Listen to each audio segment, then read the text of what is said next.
Wah, kanan niro, aduh, kumbakutan, Pratno Maratani. Oh,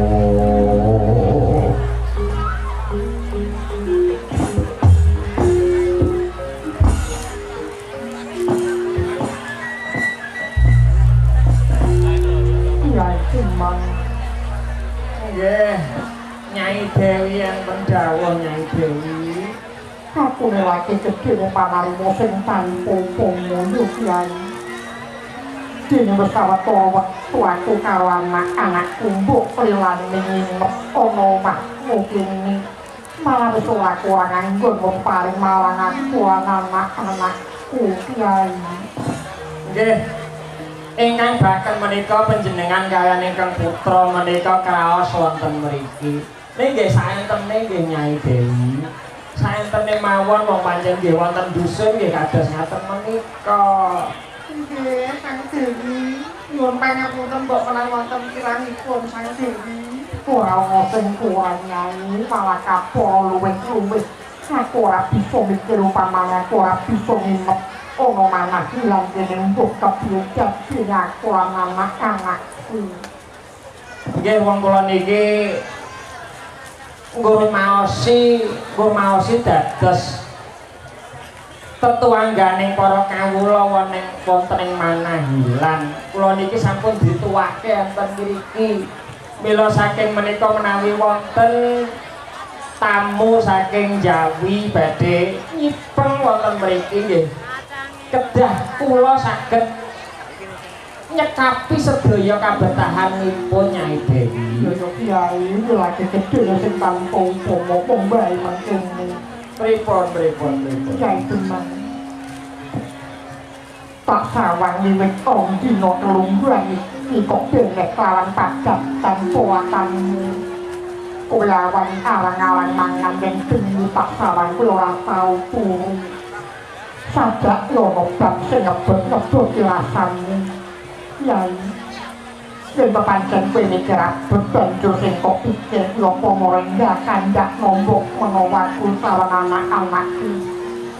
Kabeh bisa ngenteng-ngenteng sandangmu jalaran. Yen Kyai demang susah kuwi sing ngompeke ora kepenak kuwi aku apa kira-kira kabotan yen aku mapan ana kene Kyai. Nuwun sewu. Ampun ngantos lebet anggenipun menggalih Nyai Dewi. Mboten wonten menapa-menapa. Saestu mboten wonten menapa-menapa lakar kula menika sampun sepuh nyatanipun menika nggih wonten Kang Padusunan. Mbok bilih saben dintenipun menika nggih wonten wae-wae nggih sakala mangsanipun seneng, sakala mangsanipun susah menika sampun limprah Nyai Dewi. Nyai demang wonten dawuh jan-jan nyai nang opo Nyai. Ngenten lho Nyai Dewi. Nyi. Sapundi. Arep ngomong apa? Nggih, matur menapa wontenipun kok itu.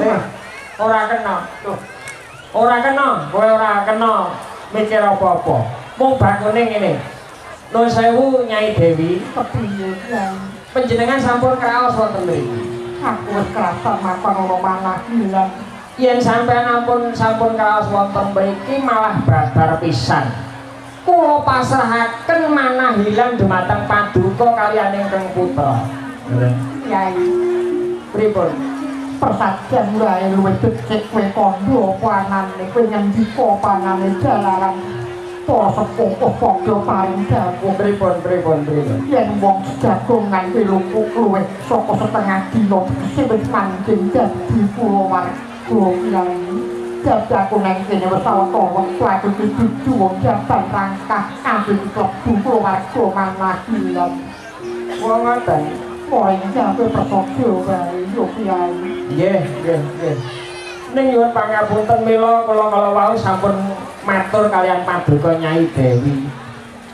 menawi paduka sampun kraos wonten mriki kula pasrahaken manahilan dhateng paduka kaliyan ingkang putra. Menika ngaten.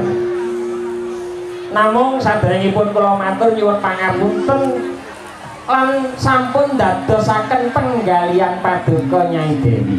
Iya ya ora dadi kula panepo kepiye Kyai. Manahilan menika ke bawah keraton Ngeka Cakra. Iya. Lah, Ratu Ngeka Cakra menika ingkang jejuluk Sang Prabu Bakasura, nggih Sang Prabu Baka. Niku karemane mangsa daging menungsa. Ngeten. Nyanjur. Lah, saben 5 dina pisan tetu angganing para kawula menika kedah saged nyowanaken asok bulu bekti wujudipun menungsa kangge daharanipun Sang Prabu Baka. Lah mongko dinten menika giliran manahilan kula kedah saged nyaosaken salah setunggal warga kula pasrahaken dhumateng Prabu Baka. Namung arah dene kula menika sampun dipun tuwakaken wonten mriki ampun ngantos kula menika ngurbanaken kalian warga manahilan prayogi kula kalian keluarga kula kemawon ingkang badhe kula pasrahaken pejah gesang kula Nyai Dewi. Apa yo ngono Nyai? Nggih leres menika. Leres kula sampun matur dhateng Ki Demang menika ta supados sampun ngurbanaken jiwa raganipun. Ning nyatanipun nggih tetep kados mekaten Sang Dewi. Kyai. Piye. Jadi upamane kowe bisa ngaturake salah siji warga manahilan, kowe iso ngaturake abung-abung kanggo Prabu Baka bakal ayem tentrem ana madyane manahilan kene. Oke, nek kula saged ngurbanaken salah setunggal warga kula menapa kula sowan wonten ing Ngeka Cakra dados tedhanipun Sinuwun Prabu Baka badhe ayem tentrem pun boten enten alangan napa-napa. Kono jeneng kira kang wang jakono kang sumira.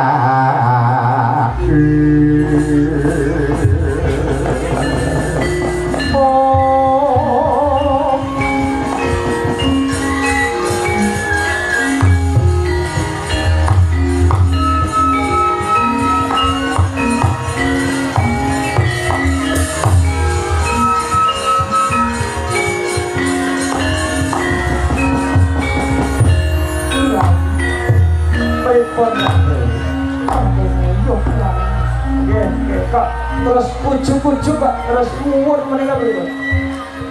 Dene aku terus nyuwun mangsa sama aku bisa ditanggung jawab mungkin ada manesti marang kabeh kabuktian. Ya. Ojo ya cuma ojo anakku gampang nglawan sing di pangane Prabu Baka. Aku ya itu ya. Lho. Ampun. Ampun ngaten ah. Panjenengan menika wonten mriki menika dados tamu kula. Ampun ngantos kok kula ngurbanaken tamu kula menika boten kula mawon. Aku ora rumangsa dadi korban pancen aku sing jaluk Kyai. Kok kok sadar aku kok sing kaya ngono. Nggih pripun?